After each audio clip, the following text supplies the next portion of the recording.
Hello welcome everyone. ધોરણ 12 માં આવતા પ્રકરણ નંબર 3 પ્રવાહ વિદ્યુતનો આ 12મો વિડિયો છે અને આ 12મા વિડિયોની અંદર આપણે ટોપિક નંબર 3.12 કે જેનું ટાઇટલ છે કોષોના શ્રેણી અને સમાંતર જોડાણ આ વસ્તુનો અભ્યાસ કરીશું. આપણે ઓલરેડી જોડાણ અવરોધોનું શીખી ગયા છે, શ્રેણી જોડાણ અને સમાંતર જોડાણ. અને મેં તમને કીધું હતું કે ભાઈ નોર્મલી કોઈ બી વસ્તુનું જોડાણ કરીએ એ કિસ્સાઓમાં અવરોધોનું જોડાણ કર્યું હતું આપણે. તો એ જોડાણો કેમ ભણવાના, કેમ અવરોધોના શ્રેણી જોડાણ ભણવાના, કેમ અવરોધોના સમાંતર જોડાણ ભણવાના, રાઈટ. આશા રાખું છું કે તમે એ વિડીયો જોયો બી હશે અને તમને યાદ પણ છે કે આપણે એ વખતે મેં તમને એ વસ્તુમાં શું કીધી હતી, રાઈટ. તો કોઈ બી વસ્તુના અહીંયા આપણે વિદ્યુત કોષોના શ્રેણી અને સમાંતર જોડાણ વિશે અભ્યાસ કરવાનો છે. તો એ વિદ્યુત કોષોના શ્રેણી જોડાણ કેમ કરવાનું, કેમ તેમનું સમાંતર જોડાણ મતલબ ભણવાનું આપણે, તો એનો સિમ્પલ આન્સર છે કે જે કામ 2 કે 3 વિદ્યુત કોષો મળીને કરે એવો એનો સમતુલ્ય એક જ જણ એ 3 જણા જે કામ કરે છે એવો પેલો એકલો કરી નાખે. એટલે આપણે ચેક કરવું છે કે મતલબ સપોઝ આપણે એ 3 વસ્તુને કે 4 વસ્તુને કે બે વિદ્યુત કોષોને રિપ્લેસ કરીને કોઈ બી એક સેલ વાપરવો હોય, એક વિદ્યુત કોષ વાપરવો હોય તો એના રેટિંગ કેટલા હોય, રાઈટ. આ બધું શું બોલું છું ટેકનિકલ લેંગ્વેજ છે, શ્યોરલી તમને ખ્યાલ આવતો જ હશે હું શું બોલું છું, રાઈટ. સો સૌથી પહેલું જે જોડાણ આપણે શીખવાનું છે તે છે કોષોનું શ્રેણી જોડાણ, right. So let's start.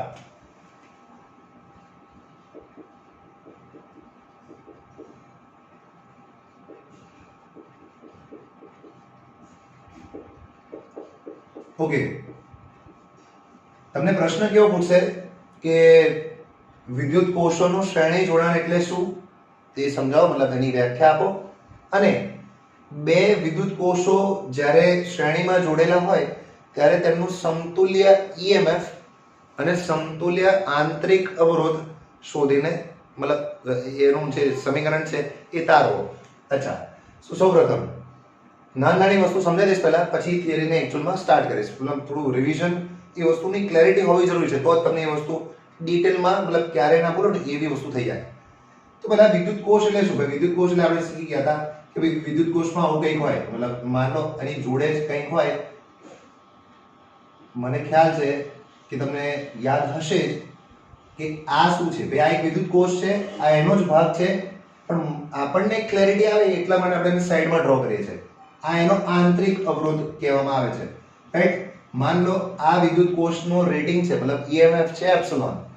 Definitely ભાઈ વિદ્યુત કોષના બે છેડા હોય, માન લો A અને B છે.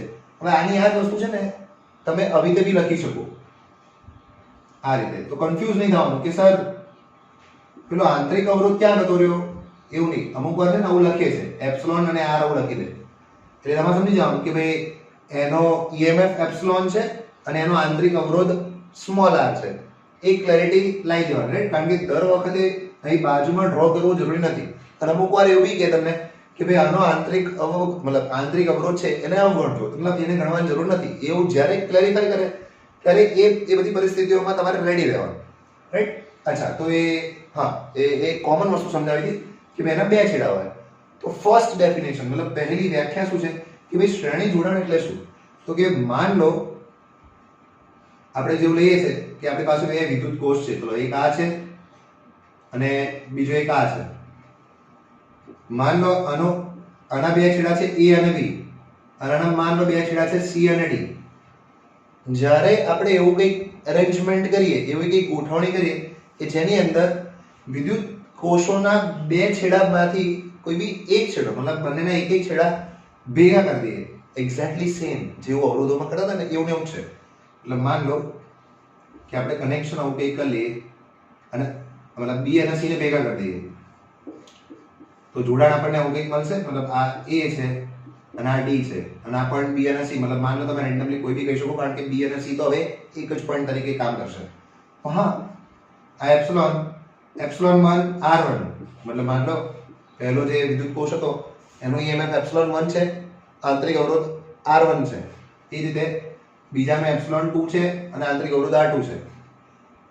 તો એપ્સિલોન 1 એપ્સિલોન 2 R1 અને R2 આ જે કનેક્શન બનાવ્યું કે જેમાં બે વિદ્યુત કોષોના એક એક છેડા ભેગા કરી રાખ્યા અને બીજા બે છેડાને મુક્ત રાખ્યા છે. આવા કનેક્શનને વિદ્યુત કોષોનું શ્રેણી જોડાણ કહે છે. સિમ્પલ છે. આશા રાખું છું કે ખ્યાલ આવી ગયો હશે. રાઈટ? તો ફર્સ્ટ ઓફ ઓલ આ એકચ્યુઅલીમાં લખવાની જરૂર નથી, ખાલી તમારે સમજવાનું છે. લખવાનું શું છે તો નેક્સ્ટ કિસ્સો છે. Right? So yeah let's move forward. Okay, બીજી એક ઇન્ફોર્મેશન આપી દઉં જે આપણે ઓલરેડી ભણી ચૂક્યા છે. આવી વસ્તુ આપણને ક્લિયર ખ્યાલ છે. માન લો કે ભાઈ આપણે એ જે વિદ્યુત કોષોની વાતો કરતા હતા, માન લો આ બિંદુ A છે, આ બિંદુ B છે, એનું રેડિંગ છે એપ્સિલોન અને r, મતલબ એપ્સિલોન EMF છે ને એનો આંતરિક અવરોધ r છે. તો તમને એવું પૂછ્યું હોય કે ભાઈ આ બંને બિંદુઓ વચ્ચેનો વિદ્યુત સ્થિતિમાનનો તફાવત, જેને ઇનડાયરેક્ટલી ટર્મિનલ વોલ્ટેજ કહેવામાં આવે, તમને યાદ હશે. એ ટર્મિનલ વોલ્ટેજ એટલે શું કહેવાય? ટર્મિનલ વોલ્ટેજ એટલે એના ઇંગ્લિશમાં ટર્મિનલ એટલે ઇંગ્લિશનો શબ્દ છે. ટર્મિનલ એટલે એના બે છેડા, એટલે મતલબ એ બે છેડા વચ્ચેનો વિદ્યુત સ્થિતિમાનનો તફાવત કીધે લખશો આપ તો કે એને VAB કહેવાય. અને VAB ને તમારે સમજવું હોય ને તો તમે આ રીતે બી સમજી શકો. એ VA માઇનસ VB છે. એનો આન્સર શું થાય? ચલો હમણાં મને ના હતા, તમે શીખેલા છો. મેં તમને શીખવાડ્યું હતું કે ભાઈ ટર્મિનલ વોલ્ટેજ એટલે શું થાય. તો સૌપ્રથમ પહેલી વસ્તુ શું ધ્યાન રાખવાની, રાઈટ? થિયરી સ્ટાર્ટ કરતા પહેલા તમને અમુક ઇમ્પોર્ટન્ટ વસ્તુ શીખવાડી દઉં છું તમને લોકોને. તમારી પહેલી વસ્તુ શું યાદ રાખવાની કે તમારે પહેલા એવું ચેક કરવાનું કે ઇલેક્ટ્રિક કરંટ, વિદ્યુત પ્રવાહ વિદ્યુત કોષની અંદર જાય છે કે એમાંથી બહાર નીકળે છે. કેમ આવું? કારણ કે આપણે એવું શીખી ગયા હતા કે જો એના ધન છેડામાંથી વિદ્યુત પ્રવાહ બહાર નીકળતો હોય, આ ધન છેડામાંથી વિદ્યુત પ્રવાહ બહાર નીકળતો હોય તો એનો સિમ્પલ મતલબ એ છે કે ભાઈ આ યાદ કરો, આ ચાર્જિંગ છે કે ડિસ્ચાર્જિંગ છે. રાઈટ? પોઝ કરીને મનમાં વિચારવાનું. એવું બધી પ્રશ્ન પૂછો એટલે તમારા મનમાં વિચાર લેવા, પછી ચેક કરવાનું કે સર શું બોલ્યા. રાઈટ? આ રીતે શીખાશે. મતલબ ઇન્ટ્રોગેટ, મતલબ ડિસ્કશન બી કરી શકાશે. થોડુંક મહેસૂસ કરી શકશો 5-10% કે ના તમે ઇન્વોલ્વ છો લેક્ચરની અંદર. ઓકે, સો જ્યારે આ પરિસ્થિતિ આવી થતી હોય, મતલબ જ્યારે બેટરીના મતલબ સેલના ધન ધ્રુવમાંથી વિદ્યુત પ્રવાહ બહાર નીકળતો હોય તો સિમ્પલ પરિસ્થિતિ છે ભાઈ, આ પરિસ્થિતિને એનું ડિસ્ચાર્જિંગ કહેવાય. અને ડિસ્ચાર્જિંગ થતું હોય એવું શીખવાડ્યું મેં તમને કે તમે એનો terminal voltage epsilon minus IR લખી શકો છો. સિમ્પલ. राइट? मान लो आनी आज परिस्थिति में तुमने अभी की थी मत, राइट? थोड़ा अच्छा संभालना पड़ेगा आपको भाई. मान लीजिए ऐसा ही सीन है कुछ, આ B છે ને આ C છે, પ્રવાહ આમ કંઈક છે અને મેં તમને એવું પૂછ્યું ભાઈ હવે મને VBC શોધીને બતાવો, તો તમારે સમજી લેવાનું VBC એટલે શું? VB માઇનસ VC એટલે B આગળનું વિદ્યુત સ્થિતિમાન ઓછા C આગળનું વિદ્યુત સ્થિતિમાન. હવે એ કેવી રીતે લખશો? માન લો કે આ એપ્સિલોન છે ને આ R છે, તો તમે શું લખશો? આ વિચારો. હવે પ્રવાહ અંદર જાય છે, ધન ધ્રુવમાં અંદર જાય છે. એનો મતલબ શું થયો ભાઈ? આ કોષનું આ ચાર્જિંગ થઈ રહ્યું છે ભાઈ, એટલે એપ્સિલોન પ્લસ IR લખવાનું. કોઈ પૂછવાનું નહીં, તમારે ટેન્શન કઈ લેવાનું નહીં. આ જ સ્ટાન્ડર્ડ ટેકનિક છે. ચાર્જિંગ હોય તો પ્લસ આવે, ડિસ્ચાર્જિંગ હોય તો માઇનસ આવે. મેં વસ્તુ કીધી હતી પણ પ્રેક્ટિકલી ફીલ કરાઈ છે હવે. રાઈટ? ઓકે, સો હવે એક સ્ટેપ ઓર આગળ વધીશું આપણે. ઓકે, હવે ઓફિશિયલ જોડાણ શીખીશું. રાઈટ? હવે ફરીથી એની જ વાતો સ્ટાર્ટ કરીશું ભાઈ. વિદ્યુત કોષોનું શ્રેણી જોડાણ એટલે શું? બોલતો જઈશ, સમજાવતો જઈશ. માન લો આપણી પાસે બે વિદ્યુત કોષ છે ભાઈ. રાઈટ? એક છેડો છે A છે, બીજો છેડો છે C છે.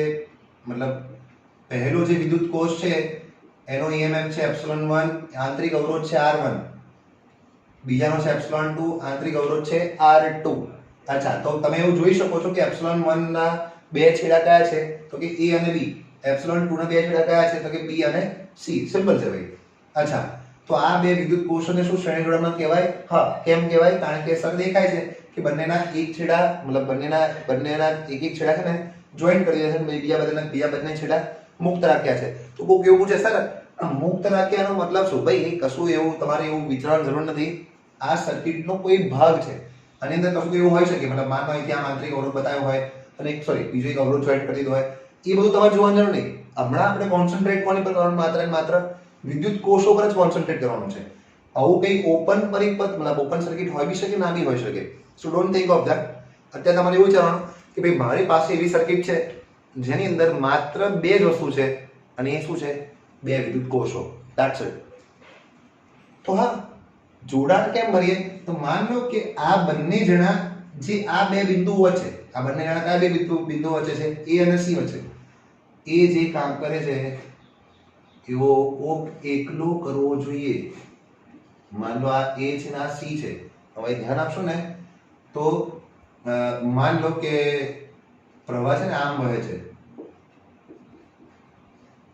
એટલે કદાચ આઈડિયા આવી ગયો છે. હાલાકી થોડું કોન્સેપ્ચ્યુઅલ વસ્તુ છે. કોન્સેપ્ટ શું છે હું તમને કહીશ. ભાઈ બેઝિકલી શ્રેણી જોડાણના કિસ્સાની અંદર બે અલગ અલગ પ્રકારના જોડાણો તમે કરી શકો છો. કેવા જોડાણ? ભાઈ આ જે પરિસ્થિતિ અત્યારે બતાવી છે મેં તમને, એને સહાયક પરિસ્થિતિ કહેવામાં આવે. સહાયક પરિસ્થિતિ એટલે શું? તો કે કોન્સેપ્ચ્યુઅલી સહાયક પરિસ્થિતિ એટલે જ્યારે તમે શ્રેણીમાં જોડેલા બે વિદ્યુત કોષો હોય એ બંનેના ધન છેડામાંથી વિદ્યુત પ્રવાહ બહાર નીકળતો હોય. બંનેના ધન છેડામાંથી વિદ્યુત પ્રવાહ બહાર નીકળતો હોય એટલે ઇન્ડાયરેક્ટલી તમે આવું વિચારી શકો. કાં તો બીજું કેવી રીતે વિચારી શકાય કે જ્યારે એક વિદ્યુત કોષનો ઋણ બીજાના ધન સાથે જોડેલો હોય, એકનો ઋણ બીજાના ધન સાથે જોડેલો હોય તો એ જોડાણને સહાયક જોડાણ જ કહેવાય. આનાથી એક્ઝેક્ટ વિપરીત એ છે વિરોધક પરિસ્થિતિ. રાઈટ? સહાયક પરિસ્થિતિ અને વિરોધક પરિસ્થિતિ. આ સહાયક છે. નામ કેમ સહાયક આપ્યું? માન લો આના લીધે 2 એમ્પિયર પ્રવાહ મળે છે આપણને, રાઈટ? અને આવ્યો 3 એમ્પિયર પરિસ્થિતિ આપણને 3 એમ્પિયરનો વિદ્યુત પ્રવાહ આપવામાં મદદરૂપ બને છે. તો બંનેના પ્રવાહ એક જ દિશામાં આવશે. જો તો બંનેના પ્રવાહ એક દિશામાં આવે એટલે આપણે એવું કહી શકાય કે બંને એકબીજાને સહાય કરીને પ્રવાહને વધાર્યો એમ. એટલે આનો 2 અને આનો 3, તો સર્કિટમાં કેટલો વહે છે? 5 વહે. ધેટ્સ વાય એના કારણે આને સહાયક પરિસ્થિતિ કહેવામાં આવે. બુકમાં હું મેન્શન નથી કર્યું, પણ આ કન્ડિશનની વાત કરવામાં આવે એટલે હું તમને પહેલેથી ક્લિયર કરાવી દઉં છું. કારણ કે આપણે બંને પરિસ્થિતિ શીખીશું ભાઈ, રાઈટ?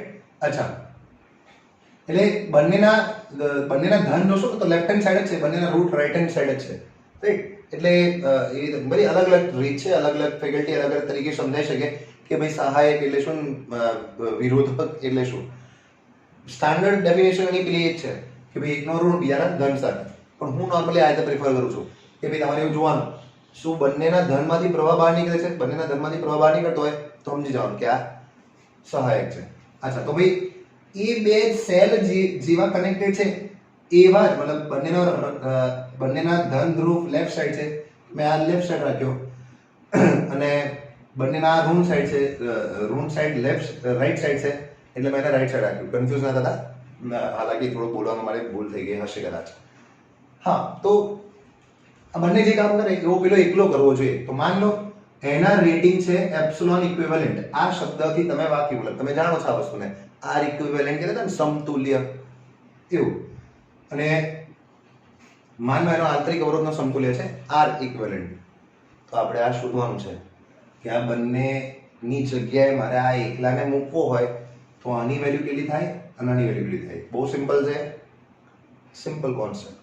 જો તમને એવું પૂછું, પહેલા સેલ માટે, પહેલા વિદ્યુત કોષ માટે વિદ્યુત સ્થિતિમાનનો તફાવત A અને B વચ્ચે શું આપ ડાયરેક્ટલી લખી શકો? VA - VB, હા કે ના?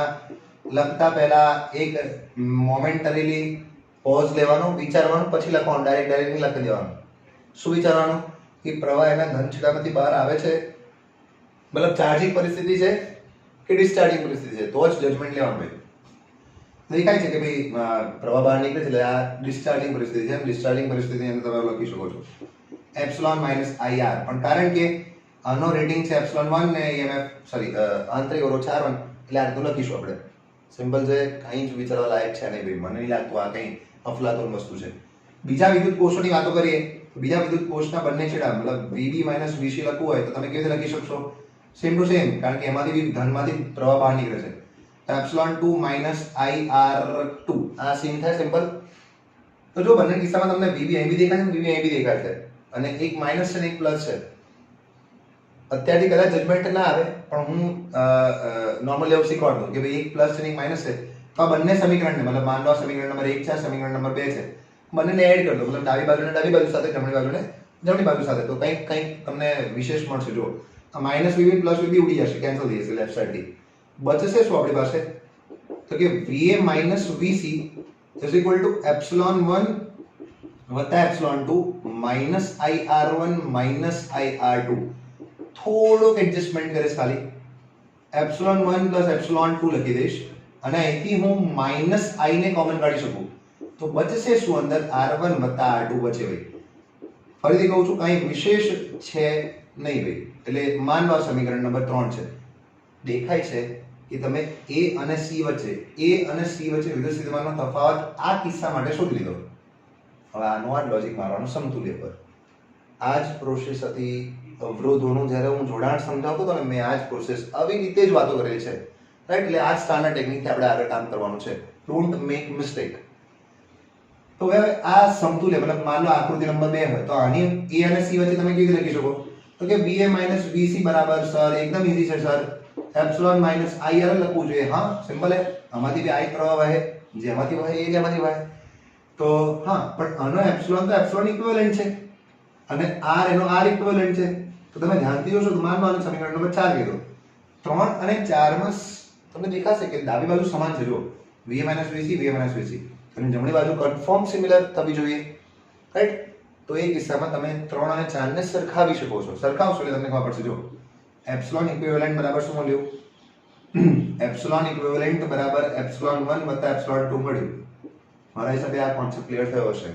અને માઇનસ આઈ સિવાય જે વતે એને r ઇક્વિવેલન્ટ, તો r ઇક્વિવેલન્ટ કેટલું મળ્યું? r1 plus r2. Simple theory. શ્રેણી જોડાણ ઈઝી છે, પણ મારા મતે આ એટલું બધું ઇમ્પોર્ટન્ટ નથી જેટલું સમાંતર જોડાણ છે.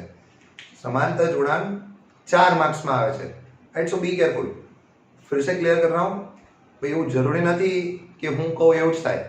આપણે રેડી બધી પરિસ્થિતિ માટે રહેવાનું, આપણે કોન્સેપ્ટ શીખી લેવાનો ઇન શોર્ટ. અચ્છા, તો આ જે પરિસ્થિતિ હતી ને એ સહાયક પરિસ્થિતિ હતી. તમે જોઈ શકો છો કે આ બે શ્રેણીમાં કનેક્ટ કર્યા મેં, તો મને જે સમતુલ્ય મળ્યું, સમતુલ્ય mf કેટલું મળ્યું? તો કે એનો ડાયરેક્ટ સરવાળો, ઇન્ડિવિડ્યુઅલ મતલબ આનું અને આનું EMF જે હોય એનો ડાયરેક્ટ સરવાળો કરી દઈએ એટલે આપણને ડાયરેક્ટ મળી જાય. ઇનફેક્ટ આપણે અવરોધોમાં શીખ્યા હતા ને, અવરોધોના શ્રેણી જોડાણમાં સમતુલ્ય કેટલું થાય?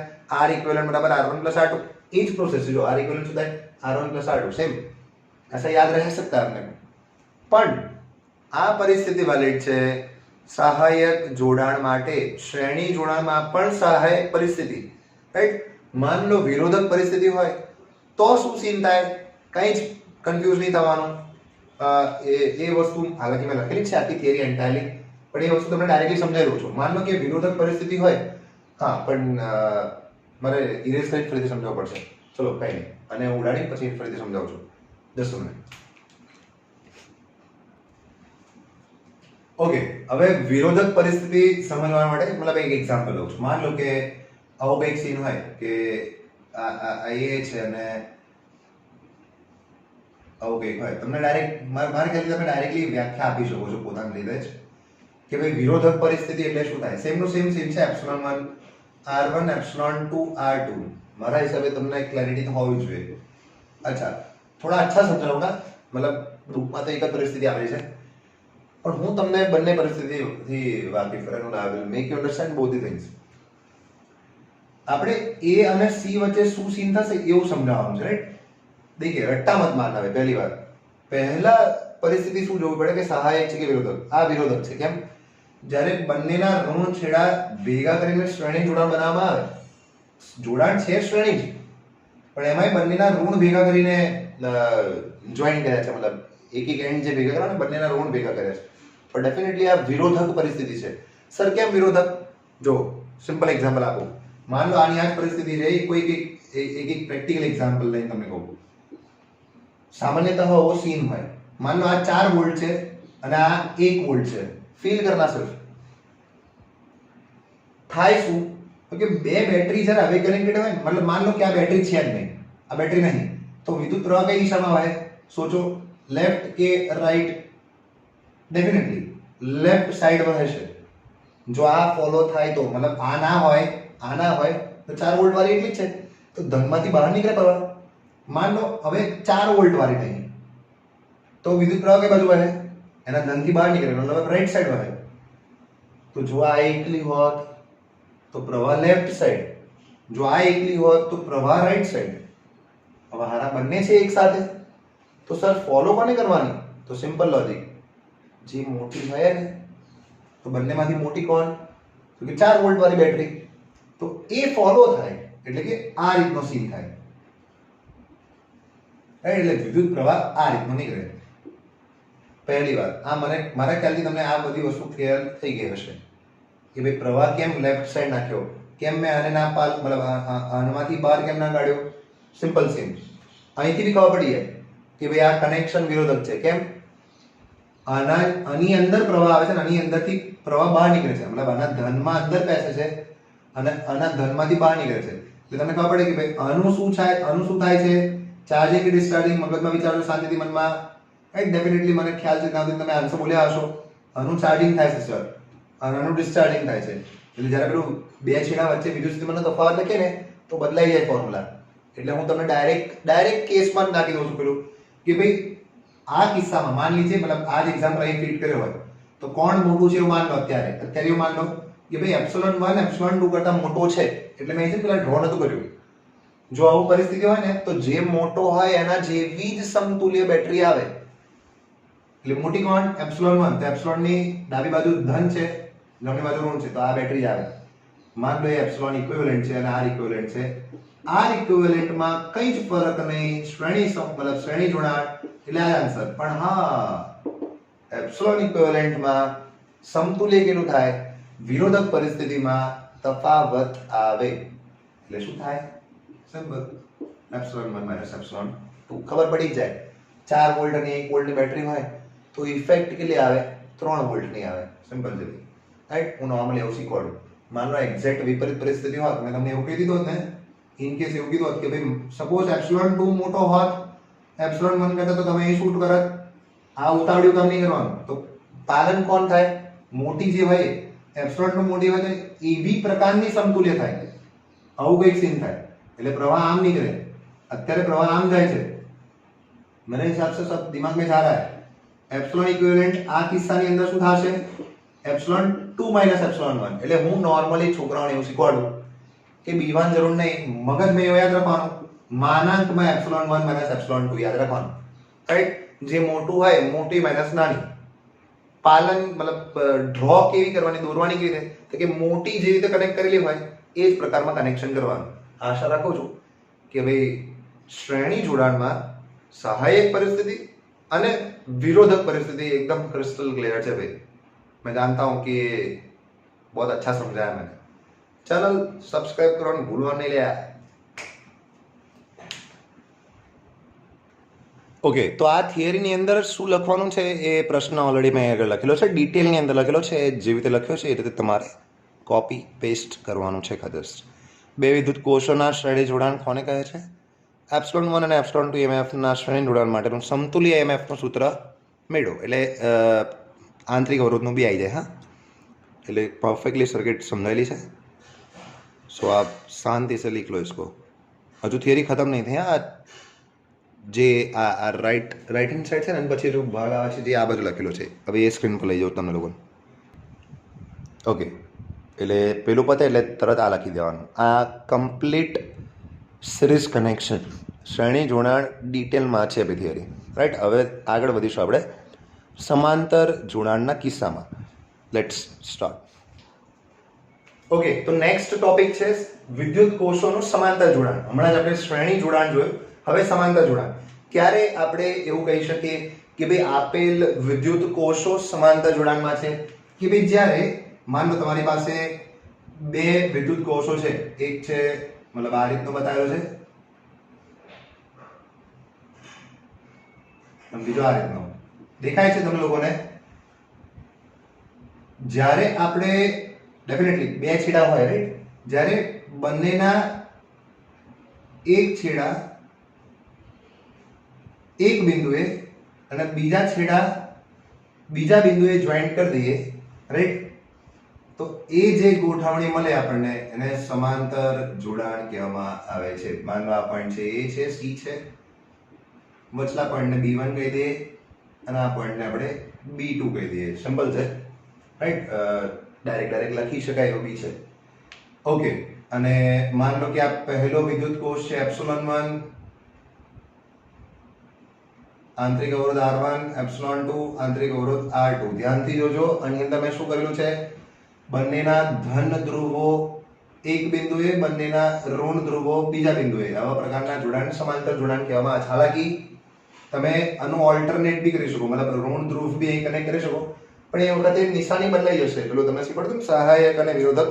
હાલાકી આની અંદર સહાયક અને વિરોધક પરિસ્થિતિ નહીં જોવાની, પણ હા પ્લસ ની બદલે માઇનસ કરી દેવાનું જો એવું સેટિસ્ફાય ના થતું હોય. અહીં આગળ કઈ થિયરી ચાલી રહી છે આપણે, બંનેના ધન ધ્રુવો એક બિંદુએ, બંનેના ઋણ ધ્રુવો બીજા બિંદુએ, આવું કઈ કનેક્શન હોય તો સિમ્પલ કનેક્શન કહેવામાં આવે. એમાં શું ફોલો કરવાનું, જે હું તમને કરાવું એ પ્રમાણે જવાનું તમારે. જેમ કે ઓબ્વિયસલી આપણે સમતુલ્ય શોધવાનું છે, એટલે કે સમતુલ્ય એટલે આ બંને જણા જે કામ કરે છે આ બે બિંદુ આગળ, એવું પેલો એકલો કરી નાખશે. રાઈટ, એટલે માન લો આ A છે, આ C છે, એપ્સિલોન ઇક્વિવેલન્ટ અને R ઇક્વિવેલન્ટ. તો આ સૂત્ર શોધીને બતાવવાનું છે કે ભાઈ એપ્સિલોન ઇક્વિવેલન્ટ ની વેલ્યુ કેટલી થશે ને R ઇક્વિવેલન્ટ ની વેલ્યુ કેટલી થશે. સિમ્પલ છે, જોજો કેવી રીતે કરીએ છીએ આપણે. દાખલા તરીકે મતલબ માની લો કે ભાઈ આ બિંદુએ વિદ્યુત સ્થિતિમાન છે VB1 અને આ બિંદુએ વિદ્યુત સ્થિતિમાન છે VB2. તો તમે ફિગર જોશો ને એટલે તમને ધ્યાનથી ખ્યાલ આવી જશે કે VB1 માઇનસ VB2 એટલે શું, તો કે એને જ આપણે ટર્મિનલ વોલ્ટેજ કહેતા હતા ને. માન લો પહેલા વિદ્યુત કોષ માટે ટર્મિનલ વોલ્ટેજ લખો હોય તો સર પ્રવાહ તો પસાર કર્યો નથી, હા કરી દઈએ ભાઈ. ધન એક સાઈડ છે એટલે માન લો કે પ્રવાહ આમથી આમ વહે છે, મતલબ અહીંથી I પ્રવાહ આવે છે, સ્પ્લિટ થઈ જાય છે, બીજા કોષમાં I2 જાય છે, પહેલા કોષમાં I1 જાય છે, એટલે I1 આવે એ I1 જઈને આમ જાય, અહીંથી I2 આવે એ જ અહીં ભેગો થાય, મતલબ I1 I2 ભેગા થાય. તો જે રીતે I છૂટો પડીને I1 I2 થયો હતો, એ રીતે I1 I2 ભેગા થઈને I મળે. એટલે સિમ્પલ તમને એવું ખબર પડે કે સર્કિટમાં પ્રવાહ આ રીતે વહે છે, કેટલો I જેટલો પ્રવાહ વહે છે. સિમ્પલ છે, એકદમ સિમ્પલ સિલી વસ્તુ. તો માન લો મારે આ બે બિંદુ વચ્ચે VB1 અને VB2 વચ્ચે એપ્સિલોન 1 ની મતલબ વિદ્યુત કોષ નંબર 1 ની માટે ટર્મિનલ વોલ્ટેજ લખવું હોય, માન લો એને આપણે V કહી દઈએ, તો એ કેટલો થશે, હાલાકી હમણાં V નહીં કહેવું, ચલો એ થશે એપ્સિલોન માઇનસ IR. એનું રેટિંગ છે એપ્સિલોન 1, પ્રવાહ પસાર થાય છે I1, એનો આંતરિક અવરોધ 4 પહેલાની વાતો કરી એટલા માટે. પણ આની આ જ વસ્તુ તમે બીજા માટે બી શોધી શકો. કેમ? કારણ કે એના બંને છેડા બી VB1 મતલબ B1 અને B2 છે. તો બીજા કોષ માટે આપણી પાસે શું મળશે, જો VB1 માઇનસ VB2 બીજા કોષ માટે શોધવા જઈશું તો આપણને શું મળશે, epsilon 2 minus I2 R2. Theory થોડીક લાંબી છે પણ એકદમ ઈઝી છે. તો માન લો બે આ તો સેમ જ થયું, જો VB1 minus VB2 VB1 minus VB2, માન લો એને આપણે V કહી દઈએ સપોઝ, તો આપણને શું મળ્યું, V બરાબર એપ્સિલોન 1 માઇનસ I1 R1. તો હું આની અંદરથી I1 ને કરતા કરું, કેમ?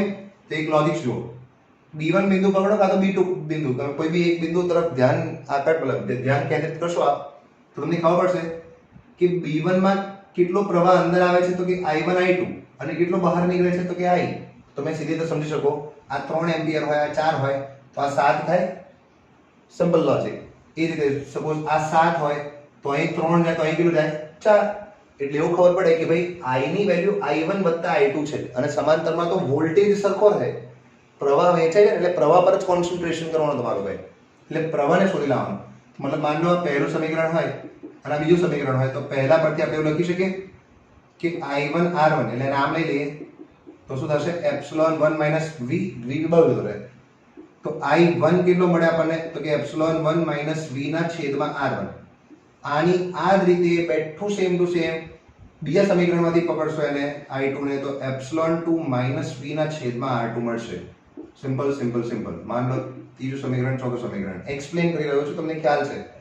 પ્રોપર થિયરી ઓલરેડી લખેલી છે, સમજ્યા પહેલા લખવી નહીં, બી કેરફુલ, રાઈટ? રટ્ટા નહીં મારना આપને કો. તો I1 અને I2, હવે આપણે ફિગર પરથી મતલબ આપણને ખ્યાલ છે કે ભાઈ I બરાબર તો I1 વત્તા I2 થાય, તો એડ કરી દો રે. I1 I2 ની વેલ્યુ તમારી પાસે પડી છે, સો એપ્સિલોન 1 માઇનસ V ના છેદમાં R1 વત્તા એપ્સિલોન 2 માઇનસ V ના છેદમાં R2. દેખાય છે ત્રીજા અને ચોથા સમીકરણ પરથી આપણે ઉઠાઈ લાયા છે, કંઈ જ નવું કશું કર્યું નથી એની અંદર. થોડું એડજસ્ટમેન્ટ વધારે શીખવાડું તમને લોકોને, ઇન્ડિવિડ્યુઅલી ભાગી નાખો એને, રાઈટ? એપ્સિલોન ના છેદમાં R1 V ના છેદમાં R1 વત્તા એપ્સિલોન ના છેદમાં R2 માઇનસ V ના છેદમાં R2. હવે એપ્સિલોન એપ્સિલોન મને ભેગા કરી દો એટલે એપ્સિલોન 1 માઇનસ r1 વત્તા એપ્સિલોન 2 અપોન r2. હવે આ માઇનસ છે એટલે માઇનસ v કોમન કાઢ લો. એક સ્ટેપ ડાયરેક્ટ કર્યું ખાલી, એક જ step 1 upon r1 plus 1 upon r2 એક સ્ટેપ ઉડાડી દીધું ખાલી. આશા રાખું છું કે તમને ખ્યાલ આવી ગયો હશે. અચ્છા, હવે લોજિકલી શું કે મતલબ આ બધી ફીલ પ્રોપર તમને દિમાગમાં મતલબ આ બધી વસ્તુ તમને એકદમ ક્લિયર હોવી જોઈએ. સપોઝ હું તમને કહું કે VB1 માઇનસ VB2 એટલે આ B1 જે બિંદુ છે, શું આપણે B1 જે બિંદુ છે એ જ બિંદુને A કહેવાય? હા. કેમ? કારણ કે વચ્ચે કંઈ છે નહીં, એટલે આ તો ખાલી છે તમને ખ્યાલ આવે વધારે પડતો એટલા માટે આ બંનેના અલગ અલગ નામ આપ્યા છે. બાકી વાસ્તવિક રીતે તો શું છે, મતલબ એવું કીધું ને કે ભાઈ આ A બિંદુ અને C બિંદુ વચ્ચે વિદ્યુત સ્થિતિમાનનો તફાવત કેટલો છે? તો આ A વિદ છે, આ A જ B ની વાતો છે જે આપણે VB1 માઇનસ VB2 ના ટર્મ્સમાં લખી છે. રાઈટ? એકદમ ક્લિયરલી સમજો હું શું બોલું છું. અહીં વચ્ચે કંઈક અવરોધ બવરોધ આવી જાય તો આ બિંદુનું સ્થિતિમાન અને આ બિંદુનું સ્થિતિમાન અલગ અલગ હોય. અત્યારે કઈ નથી એટલે આનું જે સ્થિતિમાન હોય એ એનું સ્થિતિમાન છે. રાઈટ? આવું કેમ કહું છું તમને? કારણ કે અહીંથી તમને ફીલ આવશે. અહીં આગળથી હું તમને ડાયરેક્ટ ગોખાઈશ નહીં કે શું કરવું છે, પણ એક સ્ટેપ પહેલા હમણાં સાદુરૂપ આપવાનું છે ને, પણ એ સાદુરૂપ આપતા પહેલા આને શોર્ટ આઉટ કરતો આપણે. મતલબ આની માટે તમે લખવા દેશો VA માઇનસ VC બરાબર આપ શું લખી શકો? હું જાણું છું epsilon equivalent minus I into R equivalent. તમે જાણો છો આ બધી વસ્તુ ધ્યાન કેવી રાખવાની? જોવાનો કે પ્રવાહ બહાર નીકળે છે કે નહીં. ધન છેડામાંથી, હા ધનમાંથી જ બહાર નીકળે છે, ધનમાંથી બહાર નીકળે, ધનમાંથી બહાર નીકળે છે, એટલે વચ્ચે માઇનસ લખેલું છે, નહીં કરું પ્લસ કરી દો, બી કેરફુલ. પણ VA માઇનસ VC એટલે તો આ બે બિંદુ વચ્ચેનું સ્થિતિમાન, વિદ્યુત સ્થિતિમાનનો તફાવત, જેને આપણે પ્રેમથી V કીધું છે. એટલે V ની वैल्यू આપણને खबर છે કે epsilon equivalent minus IR equivalent. मैं बोलता हूँ इसको हम अच्छी तरीके से जानते हैं. तीजू चौथું છે, પાંચમું એક એક આવશે, એટલે આ છઠ્ઠું નામ આપી દઉં છે. ટૂંકમાં તમારે કોને કરતા કરવો જોઈએ? તમારે કરતા કરવો જોઈએ V ને. તો અહીંથી V ને ઉઠાઈ લાવો તો આ V ને કરતા કરવો હોય તો આ ભાઈને આમ લાવવો પડે, I ને પેલો જ લઈ જવો પડે. રાઈટ? અહીં અલગ રીતે કર્યું છે. હા ચલો એ રીતે હું અહીં સિમ્પ્લિફાઈ કરી દઉં જેથી કરીને તમને કઈ તકલીફ ના પડે આપ લોકોને. તો મેં હાલાકી બંને રીતે કરી શકાય, તમારી ચોઈસ છે. સોરી. સો V ને આમ લાવી દો તો થોડી મહેનત ઓછી થશે. તો અહીંયા સાદુરૂપ આપશો તો કઈ પ્રોબ્લેમ નહીં થાય. Epsilon 1 upon R1 plus epsilon 2 upon R2. હવે આમ I જાય બાજુ એટલે માઇનસ I થઈ જાય. આ તમને આમ લઈ દીધી, પેલી તમને પેલો થઈ ગયો. હવે લસા લઈ લો ખાલી તો શું થશે? R2 मतलब R1 बटा R2 सरखું થાય કારણ કે સરવાળો છે R1 બટા R2 છેદમાં R1 into R2. એ રીતે આને બી થશે epsilon 1 R2 plus epsilon 2 R1 ના છેદમાં R1 into R2. અને આ ભાઈ એકલો છે ભાઈ, હજુ કરી શકાય. જો આ R1 R2 નીચે જશે, એની પહેલા આ R1 R2 ને સાદુરૂપ આપીને ઉપર નાખી દો. આ R1 R2 ને ઉપર નાખી શકાય ને? તો શું લખાય? જો એપ્સિલોન 1 R2 પ્લસ 2 R1 ના છેદમાં R1 R2 ઓછા I R1 R2. મતલબ જનરલ લસા થઈ ગયો ભાઈ. હવે બંને સાઈડનો લસા એક થઈ ગયો છે. R1 R2 લસા થઈ ગયો છે ભાઈ. ખ્યાલ આવી ગયો હશે કદાચ, ક્લેરિટી તો આવી ગઈ હશે. R1 R2 બે સાઈડથી કેન્સલ થઈ જાય તો V ને કરતા કરવાનો છે. સો V ને કરતા કરીશું તો R1 R2 વાળું છેદમાં આવતું રહેશે. મતલબ હજુ સાદુરૂપ નહીં આપતો હું. V into R1 plus R2 is equal to epsilon 1 R2 વત્તા epsilon 2 R1 minus I into R1 R2. હમણાં ઉતાવળ નહીં કરતો હું, હવે V ને કરતા કરું છું. તો આ પદ બંને જોડ ભાગી નાખીશું આપણે. સો epsilon 1 R2 plus epsilon 2 R1 ના છેદમાં R1 plus R2 minus I R1 R2 ના છેદમાં R1 plus R2. That's it ભાઈ. આ આન્સર છે. જોઈ શકો આ બી V ને આ બી V. એટલે એક્ચ્યુઅલીમાં આ લખવાનું અહીં સુધી સમીકરણ નંબર 5 કહી દેવાનું અને પછી આ લાવવાનું સમીકરણ નંબર 6. ત્યાં પ્રોપર લખેલું છે પણ અહીં તમને ફીલ આપવા માટે મેં એવું બોલ્યો છું ખાલી. બંનેને સરખાવીશું તો આપને એવું ખબર પડશે કે એપ્સિલોન ઇક્વિવેલેન્ટ કેટલું મળે છે તમને લોકો? સમતુલ્ય EMF એપ્સિલોન 1 R2 વત્તા એપ્સિલોન 2 R1 ના છેદમાં R1 પ્લસ R2. અને R ઇક્વિવેલેન્ટ કેટલું મળે છે? જે સમાંતરનું મળતું તો તમને લોકોને ખ્યાલ હશે R1 R2 વત્તા R1 પ્લસ R2. થોડુંક સારું લખવું હોય તો લખી શકાય છે આપણાથી. કેવી રીતે હું સમજાવું છું. અને તમે આવી રીતે ફીલ કરી શકો એપ્સિલોન ઇક્વિવેલન્ટ બરાબર epsilon 1 upon r1 plus epsilon 2 upon r2. પણ આને જે સોલ્વ કરશો ને તમે જો ધ્યાનથી સમજો હું શું લખું છું એ વસ્તુ જોવાની તમારે ખાસ. Epsilon equivalent upon r equivalent plus epsilon 2 upon r2 લખ્યો હોત ને તો આ r2 જાય ઉપર આ r1 જાય આમ એટલે epsilon 1 r2 plus epsilon 2 r1 એ તો દેખાય છે અને છેદમાં r1 r2 આવે અને આપણે તો r1 પ્લસ r2 જોઈએ છે એટલે સેટિંગ કેવું કરવાનું અને r ઇક્વિવેલન્ટ થી ગુણી નાખવાનું. r ઇક્વિવેલન્ટ થી ગુણશો તો r ઇક્વિવેલન્ટ ની વેલ્યુ કેટલી છે r1 r2 છેદમાં r1 પ્લસ r2 એટલે r1 r2 ઉડી જશે ઉપર નીચેથી અને નીચે r1 પ્લસ r2 મળી જશે. ધ્યાનથી શાંત દિમાગથી કરવાનું સર શું બોલ્યા રાઈટ.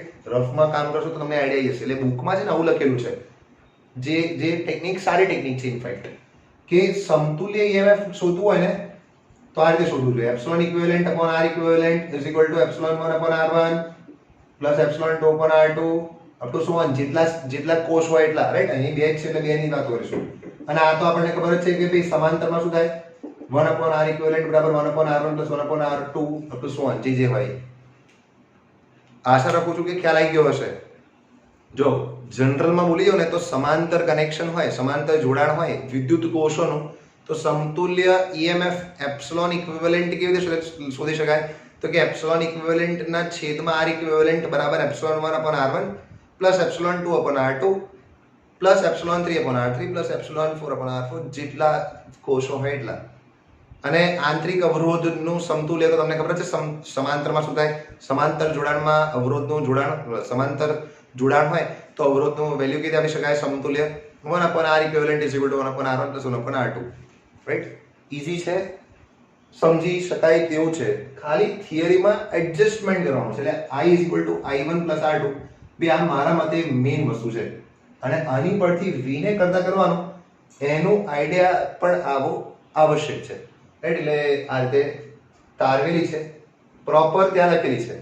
સ્ટાર્ટિંગમાં જ મેં તમને કીધું કે આની અંદર ધન છેડો અને આનો બી ધન છેડો બંને ધન છેડા ભેગા કર્યા છે. માન લો કે આનો ઋણ છેડો અહીં જોઈન કરેલો હોય આનો ઋણ આ બાજુ હોય મતલબ આમ હોય તો તમારે એપ્સિલોન 2 ની બદલે અહીં આગળ જે એપ્સિલોન 2 લખ્યું છે આપણે એને બદલે માઇનસ એપ્સિલોન 2 લખવું પડે. બીજું કંઈ ચેન્જ કરવાની જરૂર નથી રાઈટ. આ समांतर जोड़ान છે શેનો વિદ્યુત કોષોનો.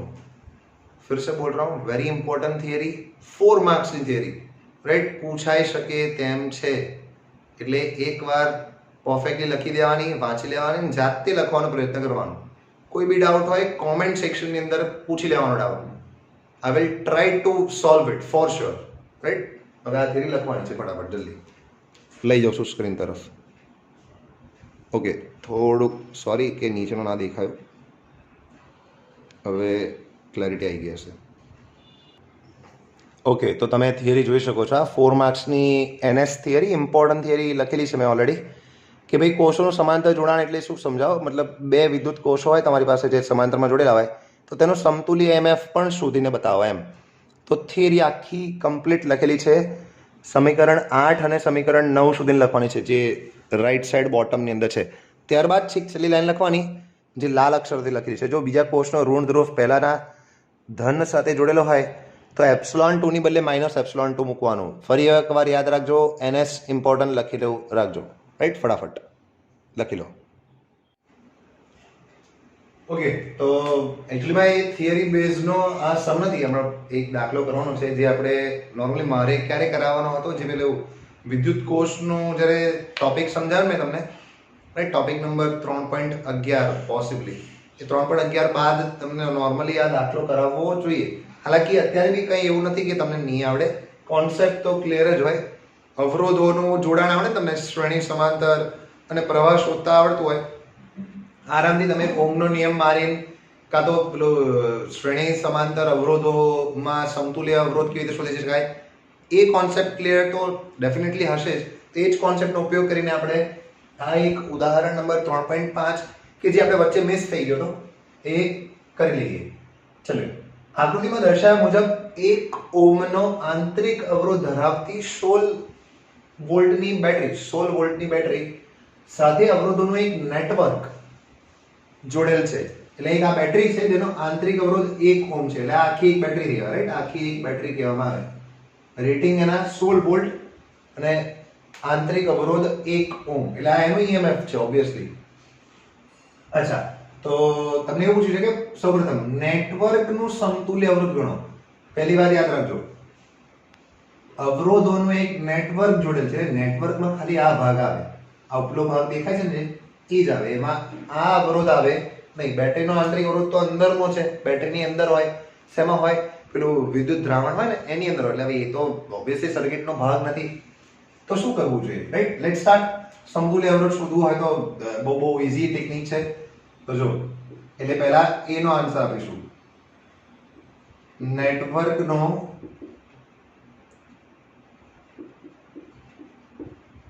સમતુલ્ય અવરોધ.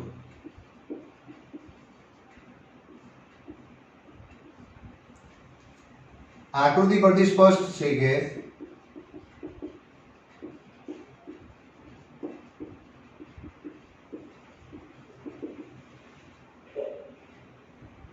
A અને D, A એટલે ઇવેન્ચ્યુઅલી આ બિંદુ છે, તમે સમજી શકો. A અને D બિંદુઓ વચ્ચે ની નેટવર્ક નો સમતુલ્ય અવરોધ જો R ઇક્વિવેલન્ટ હોય તો R ઇક્વિવેલન્ટ બરાબર, જો શાંતિથી, R ઇક્વિવેલન્ટ બરાબર આપણે કેવી રીતે શોધીશું? તો કે સૌપ્રથમ તો પેલા આપણે આ બેને શોધવું પડે, ત્યારબાદ આને અને આ, મતલબ 3 ભાગ છે એક્ચ્યુઅલીમાં સર્કિટમાં. તો ધ્યાનથી જોશો તો ખબર પડશે સૌપ્રથમ કે A અને B વચ્ચે આવેલા બે અવરોધોનું સમાંતર જોડાણ છે. એટલે પહેલા એનો જે આન્સર આવે, એનો જે આન્સર આવે એ આની જોડે શ્રેણીમાં છે, અને આનો જે આન્સર આવે એ બી શ્રેણીમાં છે. એટલે 1, 2 અને 3 શ્રેણીમાં છે. સૌપ્રથમ તમારે આ બે અને આ બેને સોલ્વ કરવું પડે, જે બે સમાંતરમાં છે. દિમાગ में जा रहा है, मतलब ऑब्वियसली તમને ખબર પડતી હશે હું શું બોલી રહ્યો છું. એટલે આપણે આવી રીતે લખી શકીએ, એક જ સ્ટેપમાં ડાયરેક્ટ લખો તો લખી શકાય તમારી પાસે કે R ઇક્વિવેલન્ટ બરાબર શું થશે? તો કે A અને B વચ્ચેના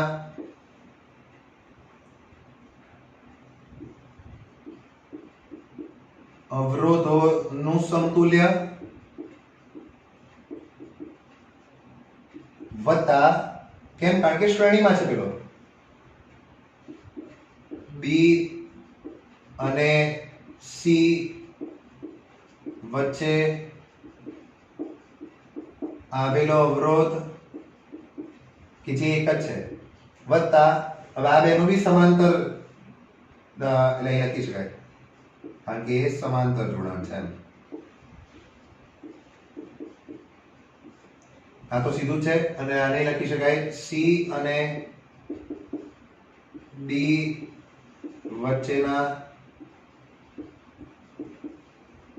અવરોધોનું સમતુલ્ય, કે જે અગેન એ સમાંતર જોડાણ છે. અને ફરી એકવાર ક્લિયર કરી દઉં, સમાંતર ડાયરેક્ટ શોધી શકાય છે. કેવી રીતે? જો સમાંતર એટલે શું? બેનો ગુણાકાર ભાગ્યા બેનો સરવાળો, ડાયરેક્ટ જ કરવાનો. 1/R1 1/R2 માં નહીં રહેવાનું. તો બે અવરોધો છે, બેનો ગુણાકાર લઈ લેવાનો, બેનો ગુણાકાર ભાગ્યા બેનો સરવાળો, બાદ ખતમ. વત્તા આ તો એક જ છે એટલે શ્રેણીમાં છે, 1 2 3, એટલે ડાયરેક્ટ લખી દેવાય. અને આ બેનો શું થશે? 12/6 એટલે અગેન આન્સર મળી જશે તમને. R ઇક્વિવેલન્ટ કેટલું થશે? 16/8 વત્તા 1 12 72/18, એટલે આ થશે 2 વત્તા 1 વત્તા 3, રાઈટ? સોરી 18 વત્તા 4, એટલે કુલ તમને R ઇક્વિવેલન્ટ જે મળશે એ 7 ઓહ્મ મળશે. ભાઈ, પરિણામી અવરોધ, પહેલા પ્રશ્નનો આન્સર સમતુલ્ય અવરોધ 7 ઓહ્મ થાય. એટલે તમે માની શકો કે ભાઈ આ 7 ઓહ્મનો 7 ઓહ્મનો નેટવર્ક છે, સિમ્પલ, રાઈટ? હવે એક સ્ટેપ આગળ વધીશું. બીજો પ્રશ્ન શું પૂછ્યો છે કે દરેક અવરોધમાંથી વહેતો પ્રવાહ મેળવો. ભાઈ આ શોધવું હોય ને એટલે ઓકે, અવરોધોમાંથી વહેતો પ્રવાહ, દરેક અવરોધોમાંથી.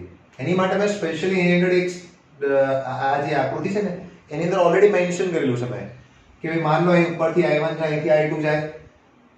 હવે I નીકળતો હોય તો I1 ના સોરી I નીકળતો હોય કોષમાંથી તો બે ભાગ પડશે ને I1 અને I2. તો I1 I2 ભેગા થઈને ફરીથી I બની હશે કારણ કે એક જ રસ્તો છે. હવે એ I તૂટીને કોક કે સર ફરીથી I1 I2 નહીં, ફરીથી I1 I2 એટલા માટે નહીં કારણ કે અહીં 4 ઓહ્મનો રસ્તો છે અને 12 અને 6 નો છે એટલે મારે અલગ લખવું પડે. એટલે મેં I3 I4 લખેલું છે, રાઈટ. તો કોક એવું બી પૂછે કે સર અહીંથી I આવતો હોય તો અહીં તો બંને સમાન અવરોધ છે તો I/2 નહીં. હા, I/2 થાય, પરંતુ આપને થોડી વધારે ફીલ આવે એટલે મેં અહીંયા ખાલી I1 I2 લખેલું છે. બાકી અમે શિક્ષકો મતલબ we teachers can do this very fastly. અમે ડાયરેક્ટ મતલબ ઉપરથી આમ જોઈને કે દે એમાંથી આટલો પ્રવાહ, આમાંથી આટલો પ્રવાહ, આમાંથી આટલો પ્રવાહ જાય. We can do it, even you can do it, પણ પહેલા સાદી રીત શીખી લેવાની, રાઈટ. તો માની લો આપણે એવું કહી દઈએ જો સોરી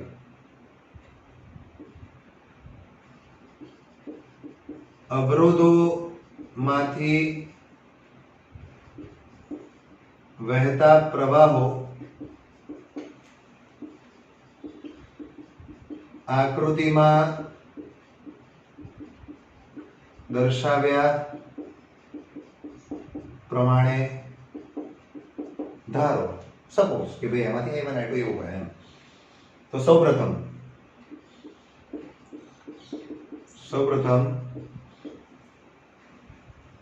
પરિપથ, સમગ્ર પરિપથમાંથી વહેતો પ્રવાહ, પરિપથમાંથી વહેતો પ્રવાહ એ I શોધવો હોય તો I બરાબર શું થાય? ઓહમના નિયમ અનુસાર, રાઈટ. આપણે એવું કહીએ છીએ કે ભાઈ V ના છેદમાં R. અહીંયા આગળ મારે R ઇક્વિવેલન્ટ લખવું પડે, સમતુલ્ય અવરોધ લખવું પડે. પણ ધ્યાનથી જોશો ને તો સમતુલ્ય અવરોધ આપણે ઓલરેડી આ ઉપરના ભાગનું 7 લાવી દીધું હતું, પરંતુ સર્કિટ આખા સર્કિટની વાત કરવામાં આવે તેમાં તો આ એક ઓહમ બી નડે ને.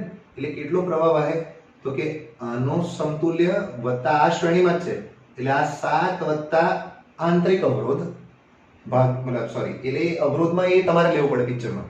અને વોલ્ટેજ તો 16 વોલ્ટ છે જ એટલે હું આવી રીતે લખી દઈશ R ઇક્વિવેલન્ટ વત્તા છોટા વાળા R, એને પિક્ચરમાં લેવો પડે આપણે. એટલે આ શું થશે? 16 વોલ્ટેજ છે છેદમાં 7 વત્તા 1. તો આપણને એવું ખબર પડે therefore I બરાબર 2 એમ્પિયર મળે. સીધી વાત છે, કંઈ છે નહીં એની અંદર, રાઈટ. કારણ કે 16/8 એટલે ઓબ્વિયસ વસ્તુ છે. એટલે માનો આ 1 છે તો અને બીજા નંબરનું સમીકરણ કહી દઈએ. હાલાકી તમને આ વસ્તુ નહીં પૂછી, તમને પૂછી છે કે દરેક અવરોધોમાંથી કેટલો વહે. તો સીધી વાત જો 2 એમ્પિયર આવતો હોય તો 2 ફાસલા પડીએ કારણ કે અવરોધ સમાન છે એટલે અડધો અડધો વહેંચાઈ જાય. એટલે ઉપરથી 1 નીચેથી બી 1 એમ્પિયર પ્રવાહ વહે. પણ એવું ના કરવું હોય તો હું તમને સમજાવું. જો A અને B વચ્ચેનું જોડાણ જોશો તમે, A અને B વચ્ચેનું જોડાણ તમને ખ્યાલ આવે કે ભાઈ A અને B વચ્ચે સમાંતર જોડાણ છે 4 ઓહમનું.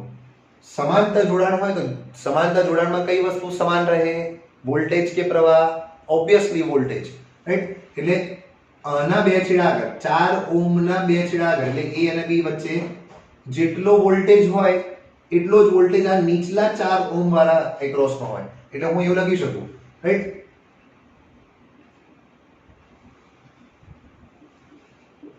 હવે A અને B વચ્ચેના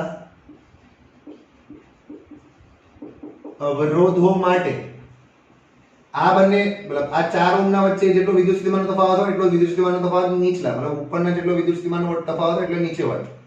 એનો અર્થ એવો થયો કે V એટલે શું? I into R લખાય.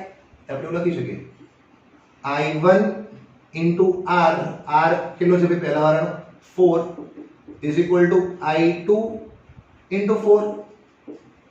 સર આ શું ચાલી રહ્યું છે ભાઈ? સિમ્પલ છે. આના બે છેડા વચ્ચે વોલ્ટેજ કેટલો હોય? ઉપલા વાળાને જોડો તમે. આ બે વચ્ચે કેટલો હોય તો કે I1 into R. નીચલા વાળા કેટલું i2 into r અને બંને સમાન જ થાય કેમ કારણ કે સમાંતરમાં છે એટલે મેં એવું લખ્યું છે રાઈટ હવે દેખાય કે ભાઈ 4 4 ઉડી જાય એટલે i1 બરાબર i2 થાય માન લો આ ત્રીજા નંબરનું સમીકરણ છે પરંતુ તમને એવું ખબર પડે છે કે ભાઈ i આવ્યો તો એ i1 બરાબર i2 થશે પરંતુ i બરાબર i1 plus i2 therefore 2 બરાબર કારણ કે i ની વેલ્યુ આપણે ઓલરેડી 2 એમ્પિયર લાયા છે is equal to i1 અને i2 તો સમાન છે એટલે માન લો એવું કહી દો કે 2i1 તો i1 કેટલું થશે 1 એમ્પિયર પહેલી વાત સમીકરણ નંબર 4 therefore i2 બરાબર પણ 1 એમ્પિયર થાય એટલે આ બંનેમાંથી કેટલો પ્રવાહ વહે છે એ આપણે શોધી લીધું કોઈ પૂછે સર આ કઈથી લાયા દેખાય છે તમને લોકોને સમીકરણ નંબર 3 પરથી હવે આગળ વધવાનું દેખાય છે આકૃતિ પરથી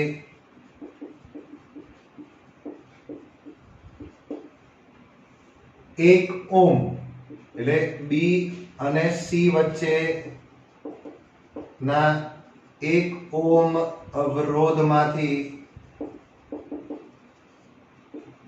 I બરાબર 2 એમ્પિયર એટલે I પ્રવાહ વહે ને એટલે I ની વેલ્યુ છે 2 એમ્પિયર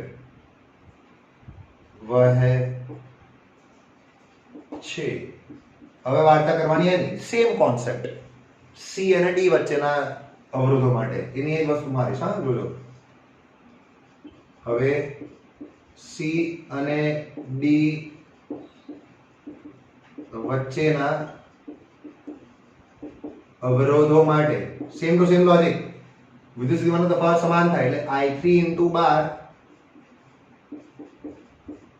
બરાબર i4 * 6 6 દુ 12 થઈ એટલે તમે એવું લખી શકો કે i4 બરાબર 2i3 થાય છે એટલે આ એક રિલેશન મળ્યું રિલેશન નંબર 6 કહેતો એને રાઈટ 6 દુ 12 થઈ એટલે સાદું રૂપ આપ્યું મેં ખાલી પરંતુ અગેન i3 અને i4 નો સરવાળો તો i આવતો તો એ તો સ્પ્લિટ થયો ને તૂટ્યો i3 અને i4 માં એટલે i3 + i4 તો i થાય પરંતુ i3 + i4 બરાબર i એમાં i4 ની બદલે 2i3 મૂકી દો એટલે શું મળે i3 + 2i3 = i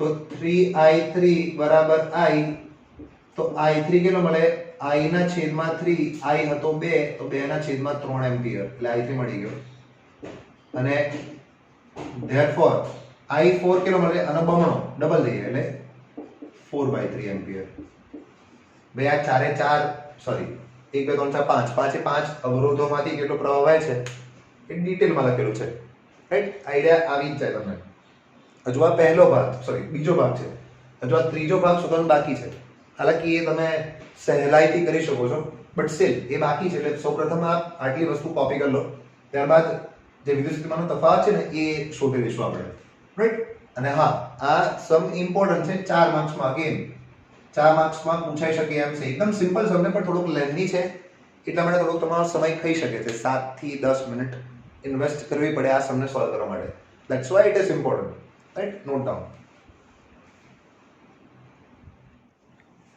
ઓકે આ સમનો છેલ્લો ભાગ જે છે VAB VBC અને VCD વચ્ચેનો વોલ્ટેજ ડ્રોપ એટલે વિદ્યુત સ્થિતિમાનનો તફાવત શોધીને બતાવવાનું છે સિમ્પલ છે ડાયરેક્ટ વ્યાખ્યા અનુસાર જઈશું VAB લખવું હોય તો બેઝિકલી VAB કેટલું થાય મતલબ V એટલે I into R થાય પણ હું સમજાવું કે લખવું સારું રહેશે તમારા માટે તો કે I into RAB કેમ કારણ કે પ્રવાહ તો I જ વહેવાનો છે આ બે અવરોધ છે બે અવરોધની બદલે હું એક અવરોધ સમજી શકું હા કરી શકાય કેવી રીતે તો કે સમતુલ્ય શોધી લેવાનું એટલે માન લો આ A છે ને આ B છે તો સમતુલ્ય કેટલું થાય 4 અને 4 નું તો કે 2 ઓહ્મ થાય તમે શોધી શકો કેવી રીતે 4 × 4 ભાગ્યા 4 + 4 એટલે 16/8 એટલે 2 ઓહ્મ મળશે તમને અને એમાંથી પ્રવાહ કેટલો વહેશે I જ વહેવાનો છે એટલે તમે સમજી શકો 2 × 2 એટલે 4 વોલ્ટ આવશે તમને 2 એમ્પિયર × 2 ઓહ્મ આ રીતે તમે VBC શોધી શકો છો VBC કેવી રીતે થશે I into RBC I તો 2 છે RBC વચ્ચે તો એક જ અવરોધ છે અને એ બી 1 ઓહ્મ નો છે એટલે 2 વોલ્ટ આન્સર મળશે